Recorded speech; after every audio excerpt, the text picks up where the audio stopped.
வெற்றிவேல் முருகா, வேலுண்டு வினையில்லை, மயிலுண்டு பயமில்லை. என் அன்பு தங்கமே, நிச்சயம் நீ நினைக்கும் வாழ்க்கை உனக்கு அமையப் போகின்றது தங்கமே. இன்னும் சற்று நேரத்திலே உனக்கான அதிர்ஷ்ட செய்தி ஒன்று உன்னை தேடி வரப்போகின்றது. என்னுடைய செல்ல குழந்தை, எப்பொழுதும் அதிர்ஷ்டசாலியாகத்தான் இருப்பாய்.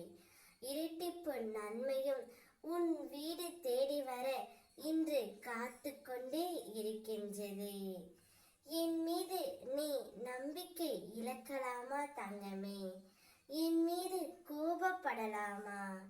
நான் அமைதியாக அமர்ந்து அனைத்தையும் பார்த்து கொண்டு தான் இருக்கின்றேன் என்று நீ எண்ணலாமா தங்கமே?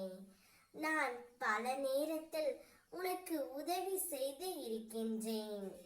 தெரிந்தோ தெரியாமலோ நீயே நல்ல வேளை முருகனப்பா என்னை காப்பாற்றி விட்டார் என்று சொல்லியும் இருக்கின்றாய். உன்னை பல ஆபத்துகளிலிருந்தும் நான் காப்பாற்றி உள்ளேன் தங்கமே.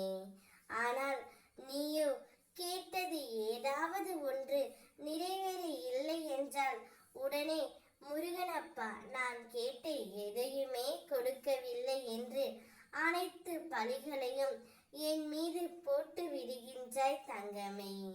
நிச்சயம் நான் உன்னுடன் பேசிக்கொண்டு தான் இருக்கின்றேன். ஆனால் அதுதான் உனக்கு புலப்படவில்லை. நான் உன்னிடம் ஒன்றை சொல்கின்றேன் கேள். திடீரென உனக்கு உடல்நிலை சரிவராமல் இருந்தாலும், கஷ்டமாக இருந்தாலும், மன சோர்வாக இருந்தாலும், இது நம் கர்ம வினையே என்பதை நீ முதலில் உணர்ந்து கொள்ள வேண்டும் தங்கமே. எது நினைத்தும் எதை பார்த்தும் நீ பயந்து கொண்டே இருக்காதே.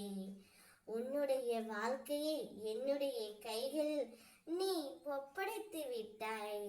பின்னர் எதற்காக இந்த பயம்?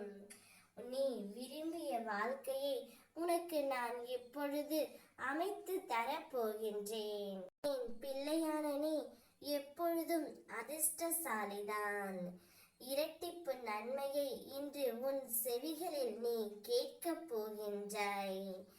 அதையெல்லாம் வந்தவுடன் எனக்கு நன்றி கூறியும் நீ ஆனந்த கண்ணீருடன் என்னிடம் வழிபட போகின்றாய்.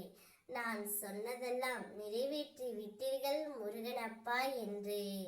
நிச்சயம் இந்த நாள் உனக்கு இனிய நாளாகவே இருக்கும் தங்கமே. மகிழ்ச்சியாக இரு. ஓம் முருகா, வெற்றிவேல் முருகா. வேலுண்டு வினையில்லை, மயிலுண்டு பயமில்லை.